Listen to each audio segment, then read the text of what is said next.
دیکھیے میں اپنے مطالعہ قرآن اور فہم قرآن اور تدبر قرآن اس سب کا خلاصہ آپ کو بتا رہا ہوں۔ اگر دین حق مغلوب ہو اور باطل اور طاغوت غالب ہو، اولین فرض عین اس طاغوت کو ختم کر کے اس کے غلبے کو توڑ کر اللہ کے دین کو غالب کرنے کی جد و جہد کرنا، اصل اور پہلا اور فرض عین۔ نماز سے بھی پہلے یہ فرض ہے۔ نماز کی صداقت اس پر ہوگی، اگر یہ کر رہے ہیں کہ نماز صحیح ہے، یہ نہیں کر رہے تو نماز جھوٹی ہے۔ باطل کو آپ نے گوارا کر رکھا ہے، لیکن سائل کر رکھا ہے، نماز پڑھ رہے ہیں ایاک نعبد و ایاک نستعین، جھوٹ بول رہے ہیں آپ۔ ہاں باطل کو آپ نے تسلیم نہیں کیا ہے، باطل کے خلاف آپ کی جد و جہد جاری ہے، تب آپ کہیں ایاک نعبد و ایاک نستعین تو سچ بول رہے ہیں، ورنہ نماز جھوٹ بنتا ہے۔ وَنَخْلَعُ وَنَتْرُكُ مَن يَفْجُرُكَ، ہم چھوڑ دیتے ہیں جو بھی تیرے فاسق و فاجر ہوں، اور ہمارے تو کوئی فرق نہیں پڑتا، وہی دوستیاں، وہی رشتہ داریاں، فساق و فجار، حرام خوروں، ہم سب کے ساتھ جھوٹ بولتے روزانہ۔ بازی بازی بارش بابا ہم بازی، جھوٹ اوروں سے اللہ کے جناب میں کھڑے ہو کے جھوٹ بولتا۔ تو پہلی بات سمجھ لیجیے، اس صورت میں پہلا فرض یہ ہے جس کے ہونے پر ہر فرض کے صحت کا دار و مدار ہے۔ نماز بھی اس کے لیے استعانت کے لیے ہے، وَاسْتَعِینُوا بِالصَّبْرِ وَالصَّلَاةِ، اس مقصد کے لیے استعانت نماز سے حاصل کرو، مدد حاصل کرو۔ ہاں اس کے برعکس صورت اگر ہو، خلافت راشدہ میں ہم پیدا ہو گئے ہوتے تو نظام قائم ہے، اور اس نظام کی مزید توسیع، اسے پورا یونیورسلائز کرنا، یہ حکومت کی ذمہ داری ہے۔ ہم حکومت کے نظم کے پابند ہیں۔ اس صورت میں یہ فرض کفایہ ہے۔ حکومت کہتی ہے اتنے آدمی والنٹیئرز ہمیں چاہیے، اتنے آدمی نکل آئے، باقی سب آرام سے گھروں میں سوئے، ان کے اوپر کوئی ملامت نہیں ہے۔ یہ فرض عین نہیں ہے۔ ایسے جیسے نماز جنازہ فرض کفایہ ہے، کچھ لوگوں نے نماز پڑھ لی، باقی سب کی طرف سے بھی ادا ہو جائے گی۔ کسی نے نہیں پڑھی تو سب مجرم، سب گناہگار ہو جائیں گے۔ اس معنی میں اگر خلافت کا نظام قائم ہو، دین غالب ہو، تو انڈیویجولز کے اوپر سے ذمہ داری ہٹ گئی۔ اب وہ ادارہ موجود ہے خلافت کا، حکومت اسلامی کا، وہ اس کی دیکھ بھال کرے گا۔ How to extend this domination of Allah's deen over the whole of the globe۔ اور اس میں جو بھی ضرورت اسے ہے، جو اسے افرادی قوت چاہیے، مالی قوت چاہیے، تعاون چاہیے، وہ لوگ پیش کر دیں، بس ٹھیک ہے۔ لیکن جب صورت یہ نہیں ہے، باطل کے غلبے میں آپ رہ رہے ہیں، تو اقامت دین کی جد و جہد اولین فرض عین ہے۔ یعنی نمبر ایک، اضافی نیکی نہ سمجھیے اس کو، فرض عین، اور فرض کفایہ نہ سمجھیے اس کو، فرض عین۔ فرض عین اور اولین جب میں نے کہا تو اس میں دو چیزوں کی نفی ہوئی، اضافی نیکی نہیں ہے اور فرض کفایہ نہیں ہے۔ نمبر دو، اس فرض عین کی ادائیگی کے لیے شرط لازم ہے، شرط لازم، پری ریکویزٹ، التزام جماعت، کسی نہ کسی جماعت میں ہونا اس کے لیے لازم ہے۔ جیسے نماز فرض عین ہے، وضو کے بغیر نہیں پڑھی جا سکتی، تو وضو بھی فرض ہو گیا۔ اقامت دین کی جد و جہد وضو کے بغیر نہیں ہو سکتی، جماعت کے بغیر نہیں ہو سکتی، لہذا جماعت فرض ہے۔ دیکھیے جہاں تک پہلی بات ہے، اس کے لیے تو میں نے سارا آپ کو آج پھر دوبارہ گنوا دیا، سورہ بقرہ سے سورہ توبہ تک، اور پھر وہ سورہ شورى سے، یہ ساری چیزیں گنوا دی آپ کے سامنے۔ جہاں تک التزام جماعت کا تعلق ہے، اس پر میں قرآن مجید سے کوئی نص صریح پیش نہیں کر سکتا، I admit it۔ اشارات ہیں، اشارات کس شکل میں ہیں؟ حزب اللہ کا لفظ استعمال کیا گیا، پارٹی، کس لیے کیا گیا؟ رہنمائی کے لیے کیا گیا۔ قرآن کا ہر لفظ ایک رہنمائی لیے ہوئے، یا محمد رسول اللہ والذین معہ، ایک جماعتی زندگی کا نقشہ آ گیا۔ یا سورہ صف میں ہم نے آج ہی پڑھا، من انصاری اللہ، کون ہے میرا مددگار، مل کر ایک جماعتی شکل بن گئی۔ لیکن یہ اشارات ہیں، نص قطعی جس کو کہتے قرآن سے نہیں ہے میرے پاس، میں تسلیم کر رہا ہوں۔ البتہ احادیث میں نصوص قطعیہ ہے بہت سخت. علیکم بالجماعت، تم پر لازم ہے جماعت کی شکل میں ہونا. اور جو ایک اثر ہے حضرت عمر فاروق رضی اللہ تعالی عنہ کا، لا اسلام الا بالجماعہ، جماعت کے بغیر کوئی اسلام ہے ہی نہیں. اور اس کو نوٹ کر لیے، جماعت کی دو ہی شکلیں ہیں، یا ہمارا جماعتی نظام ایک ریاست کی شکل اختیار کر چکا ہے، تو جو امیر المومنین ہے وہی ہمارا امیر ہے، یہی ہماری جماعت ہے. نہیں ہے تو کوئی نہ کوئی جماعت ہوگی جو اس کو قائم کرنے کی جد و جہد کرے، اس کا امیر ہے اور اس کے ساتھی ہے. اسلام کی کوئی تیسری شکل ہے ہی نہیں. یا تو خلافت ہے، حکومت ہے، یا نہیں ہے، دو ہی شکلیں ہیں. اگر ہے تو وہ جماعت ہے، حکومتی ریاستی ڈھانچہ جو ہے وہ جماعت بن گیا. اور اگر وہ نہیں ہے تو اس کو قائم کرنے کی جد و جہد کے لیے جماعت اس کا نظام ہو جائے. اس میں سب سے اہم جو حدیث ہے حضرت حارث اشعری سے رضی اللہ تعالی عنہ، مسند احمد بن حنبل جامع ترمذی کی روایت. حضور فرماتے انی آمرکم بخمس، مسلمانوں میں تمہیں 5 باتوں کا حکم دے کر جا رہا ہوں. اللہ امرنی بہن، اور یہ میں اپنی طرف سے نہیں کر رہا ہوں، اللہ نے مجھے حکم دیا ہے. بالجماعت والسمع والطاعت والہجرت والجہاد فی سبیل اللہ، جماعت کی شکل، اور جماعت بھی سمع و طاعت والی، لسن اینڈ اوبے، سنو اور اطاعت کرو، منظم. اور نمبر 4 اور 5 ہجرت اور جہاد. تو جہاں تک کہ احادیث کا تعلق ہے اس میں تو بڑی شدید جو ہے مضبوط نصوص قطعیہ موجود ہے جماعتی زندگی کے لیے. قرآن میں نہیں ہے، البتہ عقل سلیم، منطق، سمپل لاجک وہ سب سے بڑی دلیل ہے کہ نظام کی تبدیلی بغیر کسی جماعت کی جد و جہد کے ممکن نہیں ہے. کسی خیال کو ایک شخص بھی پھیلا سکتا ہے، کوئی آتھر ہے، اس نے کتاب لکھ دی ہے، خیال پھیل جائے گا، آج نہیں کل پھیل جائے گا. کوئی انسٹیٹیوشن ہے، کوئی علی گڑھ کا اسکول بن گیا ہے، علی گڑھ کا کالج بن گیا ہے، اس سے کچھ خیالات پھیل جائیں گے. نظام نہیں بدلتا ان چیزوں سے. For that you need a party, a revolutionary party, very much disciplined party. لیکن تو سارے مراحل آئیں گے کہ جو آتے ہیں، جنگیں بھی آئیں گی، تصادم بھی آئے گا، اور یہ جو ہے کوئی موب نہیں اس سے عہدہ برا ہو سکتا. کوئی ڈھیلا ڈھالا سٹرکچر جو ہے اس کے تقاضے پورے نہیں کر سکتا. You need a disciplined party. بحالات موجودہ اقامت دین کی جد و جہد ہم میں سے ہر ایک پر فرض عین ہے، اولین فرض ہے. اس کی ادائیگی پر دوسرے فرائض کی ادائیگی کی قبولیت جو ہے اللہ کے ہاں وہ منحصر ہے، اس کی دار و مدار ہے. اور اس کے لیے جماعت کا التزام شرط لازم ہے. اب جو حضرات تو اب بھی میری ان باتوں سے متفق نہ ہوں، اس وقت ان سے میری گفتگو ختم ہے. پہلی بات یہ کہ اب ان کا فرض ہے کہ وہ جماعت کو تلاش کریں. اگر یہ فرض ہے آپ پر تو فرض آپ کا ہے کہ آپ تلاش کریں. اگر ضرورت آپ کی ہے، جوتے آپ کو پہننے ہیں، تو جا کے آپ دکان پہ 4 دکانیں 10 دکانیں دیکھ کر جوتا خرید لیں، ضرورت ہے. اگر آپ قائل ہو گئے کہ یہ ہے تو اب فتش لقلب کان رفیق، ایک نظم تھی کبھی پڑھی تھی ہم نے، اپنے دل کے لیے کوئی رفیق تلاش کرو. اسی طریقے سے کہہ رہا ہوں اپنے لیے جماعت تلاش کیجیے.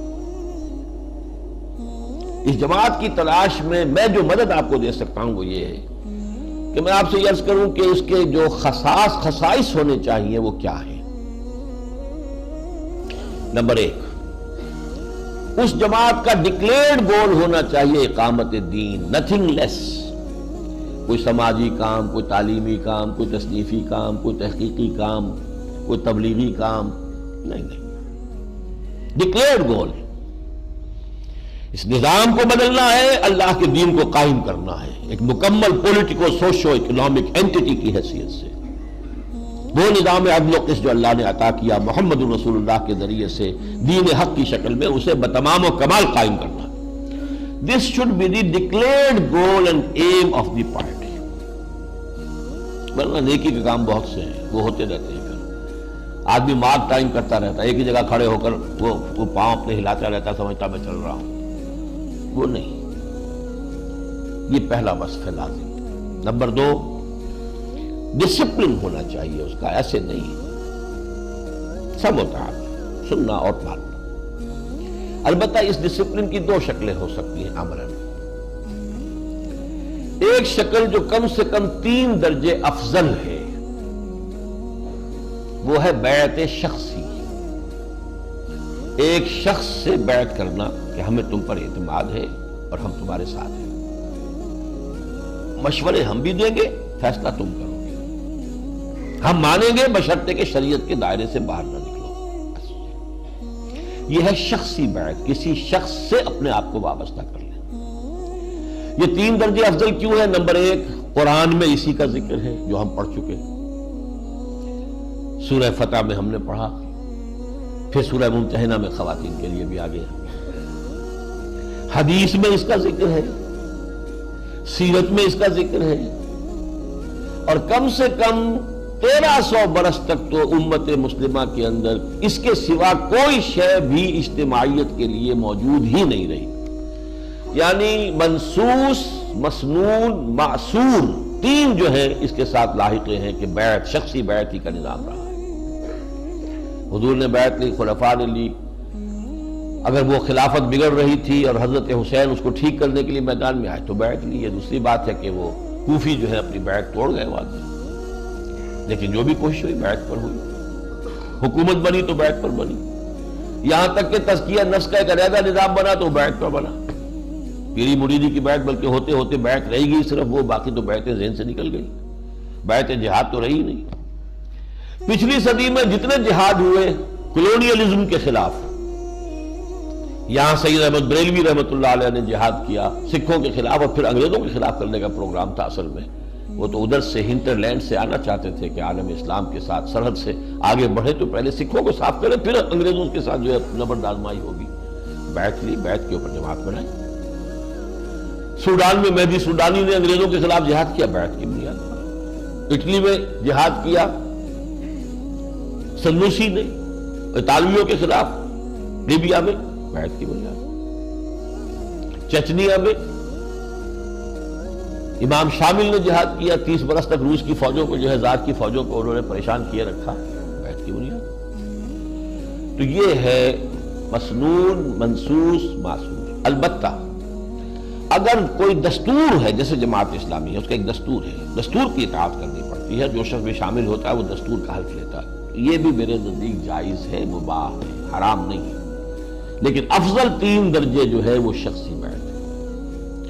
بہرحال یہ دوسری بات ہوئی۔ نمبر 1 کہ ڈکلیئرڈ گول ہونا چاہیے اقامت دین، کوئی چھوٹا موٹا نیکی کا کام نہیں۔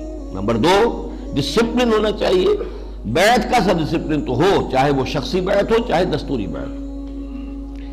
نمبر 3 ان سے ڈیمانڈ کی جانی چاہیے کہ آپ کا طریقہ کار کیا ہے، how do you want to proceed and how do you derive it from the share of the profit, آپ نے کیسے اس کو، حضور کا اسوہ ہے ہمارے لیے، اس سے کیسے آپ نے اس کا اخذ کیا ہے، استنباط کیا ہے، استدلال کیا ہے، ڈیرائیو کیسے کیا ہے، ڈیڈیوس کیسے کیا، بتائیے، ثابت کیجیے۔ اور اگر کہیں پر آپ سمجھتے ہیں کہ حالات کی کوئی تبدیلی اتنی بنیادی ہے کہ اجتہاد کی ضرورت ہے تو وہ معین بات بتائیے، کہاں تبدیلی ہوئی ہے، کیا معین اس میں اجتہاد آپ کرنا چاہتے ہیں۔ یہ ہے نمبر 3۔ اس لیے کہ نبی جو ہوتے تھے ان کے تو ہاتھ میں ہاتھ دے کر آدمی مطمئن ہوتا تھا، وہ جدھر موڑ دے مڑ جاؤ، شمال میں رخ کر دے نماز پڑھنے کے لیے شمال میں رخ کر کے نماز پڑھو، جنوب میں کر دے جنوب میں پڑھو، ذل مع الحق ہے سدار، نبی تو الحق ہے، اپنی ذات میں سچ ہے، مکمل حق ہے، لہذا اس کے ساتھ اٹیچ ہو گئے، جدھر وہ جا رہا ہے ادھر چلے جاؤ، اس سے پوچھنے کی ضرورت نہیں ہے آپ کہاں سے جائیں گے، کس راستے سے جائیں گے، کس وادی میں سے گزریں گے، نہیں۔ لیکن اب کوئی نبی تو نہیں ہے، جو شخص چاہتا ہے میں اس کام میں آگے بڑھنا چاہتا ہوں، میں کرنا چاہتا ہوں، آؤ میرا ساتھ دو، تو he has to define the methodology اور how he derives it from the seerah of the prophet، کہاں سے نکالا اس نے، کیسے نکالا، یہ تیسرا کام۔ چوتھا یہ کہ اس تنظیم اور جماعت کی قیادت کے قریب ہو کر دیکھیے کہ یہ بہروپیت تو نہیں ہے، اس کردار میں قول و عمل میں کوئی بہت بڑا فرق تو نہیں ہے، کوئی بڑی خلیج تو حائل نہیں ہے،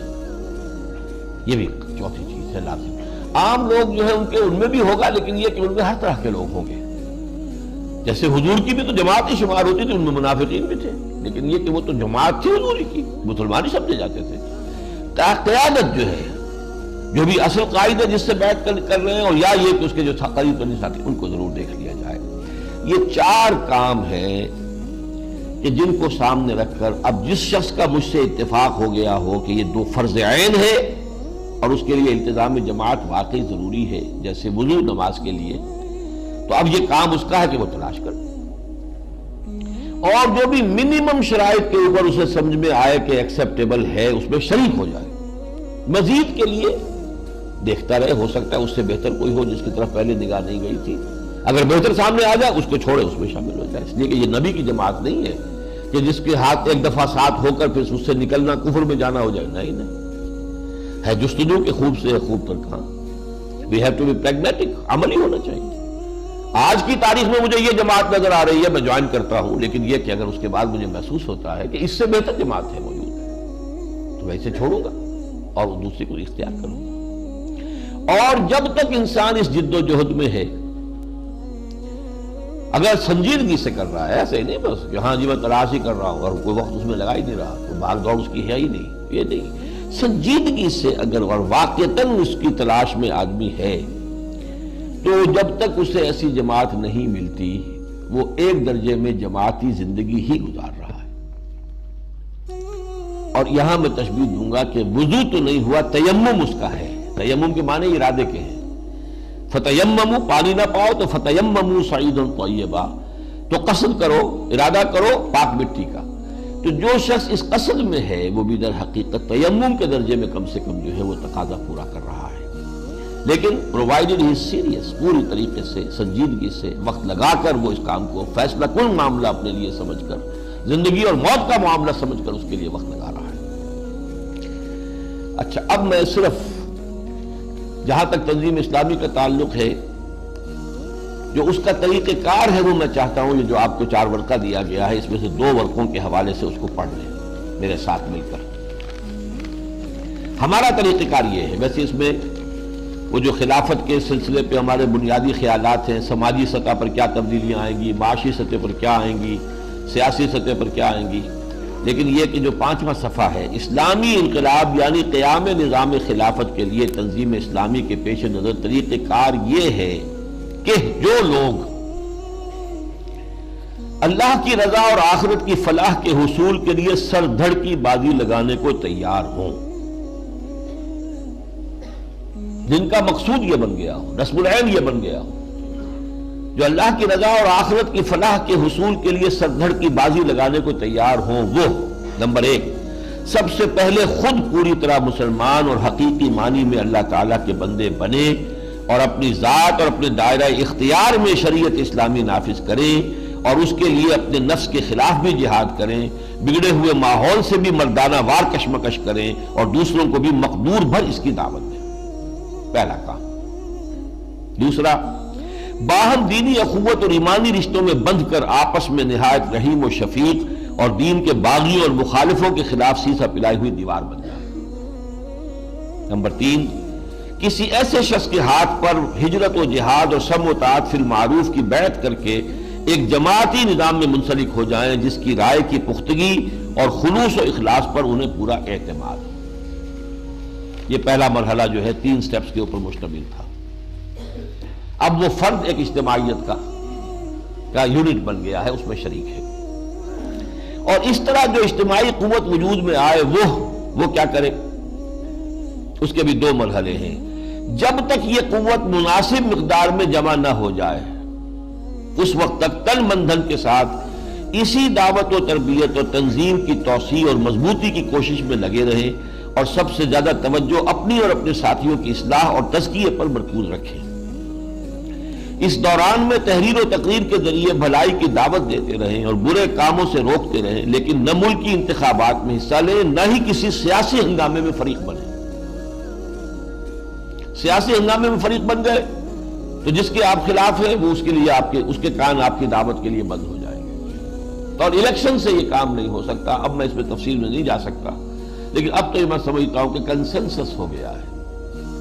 ہرچہ دانا کنت ناداں ایک بعد از خرابی بسیار.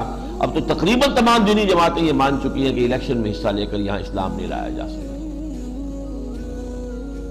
ہمارا تو اسی پر، یہی میرا پوائنٹ آف ڈپارچر تھا جماعت اسلامی سے. 10 سال جماعت کے ساتھ میں نے لگائے ہیں. یہ اور بات کہ تم پر نثار کر دی ہے عزیز اپنی جوانی کسے نہیں ہوتی. 10 سال لگائے ہیں اور پورے یکسو ہو کر لگائے ہیں، اور میں اسے اپنی زندگی کا اب بھی عہد ضروری سمجھتا ہوں. جو صلاحیتیں میں نے اس زمانے میں حاصل کی ہیں، جو تجربے حاصل ہوئے ہیں، وہ میرے لیے بہت قیمتی اثاثہ اور سرمایہ ہے. مجھے 1 منٹ کا بھی کوئی افسوس نہیں ہے کہ کوئی ضائع ہوا، معاذ اللہ. لیکن یہ کہ یہی پہ اختلاف ہوا تھا کہ مولانا اس سے نہیں بنے گا بات. الیکشن میں غلط آ گئے آپ، راستہ جو ہے غلط مڑ گئے ہیں، واپس ہو جائیں. مولانا مودودی اس وقت تک بہت ہی پازیٹیو تھے کہ اس ذریعے سے ہم کامیاب ہو جائیں گے. وہ بڑھتے رہے، لیکن آ کر پھر سن 71 میں وہ بھی مایوس ہو گئے. لیکن جب مایوس ہوئے تو صورت یہ تھی کہ جب آنکھ کھلی گل کی تو موسم تھا خزاں کا. اب بڑھاپا تھا، جماعت بہت آگے نکل گئی تھی، لوگوں کے مزاج پختہ ہو چکے تھے، سیاست کے اور الیکشن کے خوگر ہو چکے تھے. کارکن اب واپس آنے کو تیار نہیں تھے. ٹھیک، گاڑی چل گئی. نہ منطقی انتخابات میں حصہ لیں، نہ کسی سیاسی ہنگامے میں فریق بنے. اس پورے عرصے میں کسی نکتہ چینی اور تمسخر سے بددل نہ ہوں، نہ کسی جبر و تشدد سے خوف کھائیں، بلکہ کامل صبر و تحمل سے کام لیں اور ہرگز کوئی جوابی کارروائی نہ کریں. یہ سیکنڈ سٹیج ہے اس جد و جہد کی. یوں سمجھیے کہ جو 12 برس مکے کے تھے محمد رسول اللہ صلی اللہ علیہ وسلم کے، اس کی یہ آج کے الفاظ میں ایک اس کی ڈسکرپشن ہے. لیکن جب مناسب قوت فراہم ہو جائے تو اب یہ ہے اقدام کا مرحلہ. جب معلوم ہو، جو میرا اندازہ آپ کو بتایا ہوا ہے کہ کم سے کم 2 لاکھ افراد اس 6 سٹیپس میں سے گزر کر آ چکے ہیں. 200,000 یہ کوئی چھوٹا سا جزیرہ نہیں ہے، کوئی گاؤں نہیں ہے، ملک ہے 14 کروڑ کا. Sizeable number people, workers. جب مناسب قوت فراہم ہو جائے تو نمبر 1، اسلام نے جن برائیوں کی نشاندہی کی ہے ان کا قلع کما کرنے کے لیے کمر کس ہے. نہیں علی المنکر بالید، اب یہ ہم نہیں ہونے دیں گے. گھیراؤ کرے، پکٹنگ کرے، بینکوں کا پکٹنگ کرے، جاگیروں کی جا کر جو ہے وہ پکٹنگ کرے، نہیں چلنے دیں گے. یہ حرام خوری کے، حرام کاری کے اڈے نہیں چلنے دیں گے. حرام کاری کا سب سے بڑا اڈا بینک ہے. حرام کاری کا، خوری نہیں کہہ رہا، حرام کاری کہہ رہا ہوں. یہ کہ حضور نے کہا ہے کہ سود کے گناہ کے 70 حصے ہیں، جن میں سب سے ہلکا جو ہے اس کے مساوی ہے کوئی شخص اپنی ماں کے ساتھ زنا کرے. پکٹنگ کریں گے، نہیں چلنے دیں گے. مارو ہم پر گولیاں چلاؤ، مارو. شہادت ہے مطلوب و مقصود مومن، نہ مال غنیمت نہ کشور کشائی. اس کے لیے جلسوں، جلوسوں، مظاہروں اور ناکہ بندیوں کی شکل میں اپنی طاقت کے مظاہرے کے لیے تمام جدید ذرائع استعمال کریں، اس شرط کے ساتھ کہ یہ سب کچھ پرامن ہو اور اس میں ان کی جانب سے کوئی تشدد نہ ہو. جانے دینے کو تیار ہو، کسی کی جان لے نہیں، کسی کی پراپرٹی کو نقصان نہ پہنچائے، کوئی بس نہ جلائیں، کوئی اسٹریٹ لائٹس نہ توڑے، کوئی اور سائن بورڈ نہ توڑے. اسٹریٹ اپنے مقصد کی طرف. ہاں، اپنی جانیں دینے کو تیار ہیں، اور اگر ان پر تشدد کیا جائے تو کمال صبر و استقلال کا مظاہرہ کریں، حتیٰ کہ اس راہ میں جان دے دینے کو سب سے بڑی کامیابی سمجھے. شہادت ہے مطلوب و مقصود مومن، نہ مال غنیمت نہ کشور کشائی. اس پہم کشاکش اور جہاد فی سبیل اللہ میں یا حق کا بول بالا ہو جائے یا شہادت کی موت نصیب ہو جائے. وَهُوَ الْمَطْلُوب، وہ ہے ہمارا مطلوب و مقصود. شہادت ہے مطلوب و مقصود مومن، نہ مال غنیمت نہ کشور کشائی. اقول قولی ھذا واستغفر اللہ لی ولکم ولسائر المسلمین والمسلمات